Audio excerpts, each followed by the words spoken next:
You guys may remember that a few months ago, New Jersey outlawed gay conversion therapy, but a couple, is suing the state because they wanted to send their 15-year-old son to one of these conversion therapy centers. They wanted to send him to the National Association for Research and Therapy of Homosexuality, but they can no longer practice in the state because Chris Christie did sign the law, which actually, there was a big question whether he was going to do it or not. He ended up doing the right thing. Right now, they are arguing that this is a violation of their free speech rights, freedom of religion, and ability to parent their child free from unconstitutional government interference.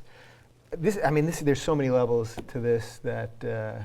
Jimmy, I'm going to let Well, you Chris start Christie's, here. I think he had changed his stance. He's not fighting the gay marriage or anything because he realized if gay people could get married, it's more cake. That's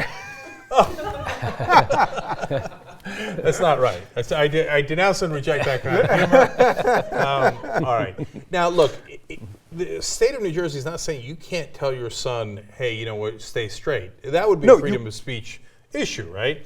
They're saying you can't practice certain types of medicine because certain types of medicine doesn't actually work. Like, so for example, if a doctor wanted to do put the leech on you and get blood from you and take out the evil spirits through your blood, well, the state of New Jersey doesn't allow that either because it's quackery.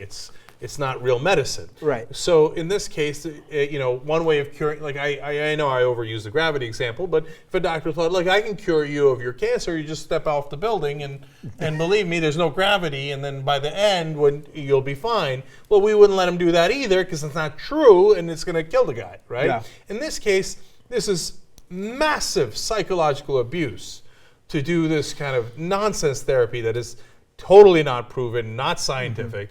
And so the state of New Jersey is rightfully, as a lot of states have, said, we're not going to let you practice that kind of fake medicine. It's not real medicine. The problem comes in was that they cloak it in religion, right? And so then there's a real squiggly line there because religion does a lot of crazy things. Yeah. It fills a lot of kids' brains with crazy things. And like as a Catholic, I was told that little piece of bread literally becomes the blood and body of Jesus Christ. Not in an idea, but in a real literal sense. So that's crazy. That's cannibal. First of all, it's cannibalism. You're drinking blood. You're eating flesh. First time I heard that, so obviously I didn't grow up Catholic. First time I heard that, I couldn't believe it. I thought, well, no. It must mean something else by it. Because I was like, why would anybody want to eat Jesus? Like, I literally couldn't understand that. Right. Unless you grew up in that kind of weird dogma, it's hard to wrap your mind around it, right? But having said that, Jimmy, look, forget doctors. We don't even let parents not take their kids to the doctor. Like, there's certain religious beliefs that, like, Christian scientists and stuff, we don't need to go to the doctor, we're going to pray it away, right?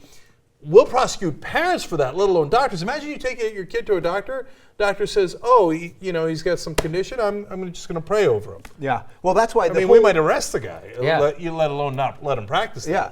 Well, and that's why the whole gay rights movement has been such a piecemeal, sort of dragged, slow thing that finally is now coming to the end. But to your point about religion, even right now, the Senate yesterday finally passed ENDA, the Employee Non-Discrimination Act. But of course, they're pushing for religious exemptions because we have to allow the religious people to still discriminate, don't we? And actually, it may not even pass in Congress. Well, that is so weird. It's like the more godly you are, the more ignorant you are, the more you hate other people, the more you want to discriminate. That seems to be it goes against what they say. If this gives you, a wisdom, their religion and their faith brings you wisdom from Jesus and God. It's just so I'm so sick and tired of this religious exemption. How about we have a racist exemption? Exactly.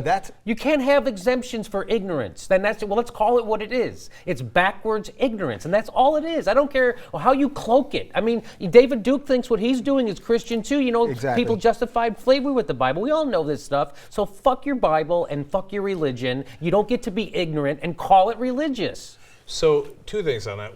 One, slavery is in the Bible. Right? It's in it. And so that's why they would use it to justify it, right? And just like they say now, like, well, it does say in the Bible you should not lie with a man unless you do with another man. It also says that you should sprinkle goat's blood everywhere you go. And the fabric. And it says all these absurd things that none of us follow. Don't eat shrimp and lobster and yada, yada. But Imagine if when we passed the 13th, 14th, and 15th Amendment and we emancipated the slaves, we said, well, there's a religious exemption. Right. You know, because the Bible has slavery in it. Yes. So if you're a church, you can still have slaves. Yes. People would say, that's crazy. Today they would say, that's crazy, right? So it's the same thing here. Say like, hey, you know what?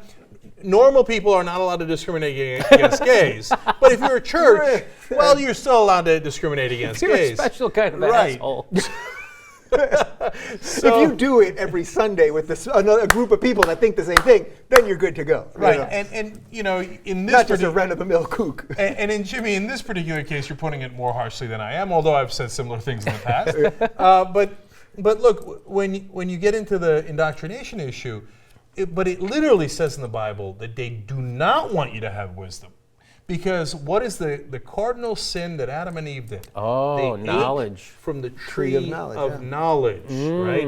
It's right there in the beginning of the Bible. Whatever you do, do not learn anything, okay? Just take this dogma that we've created, and by the way, in 400 years after Jesus lived, in a political environment, we created this book, hodgepodge it together, based on people that never even talked to Jesus, right? And we put it together, and the first thing we tell you in that political book is, whatever you do, don't learn anything. Just bow your head to authority, right? Said the guys who wrote it, so you would bow your head to authority, right? So they don't want you to know. They don't want you to learn. And anytime somebody's against knowledge, you acquiring knowledge, that means they're on the wrong side and they know it. Right? Otherwise, you'd be like, oh, yeah, no, find out more. Like, so I'm on the side of evolution. I want you to go ahead and research it more. Right. Research it to your heart's content. That's fun. I never thought of it. Yeah. That's right.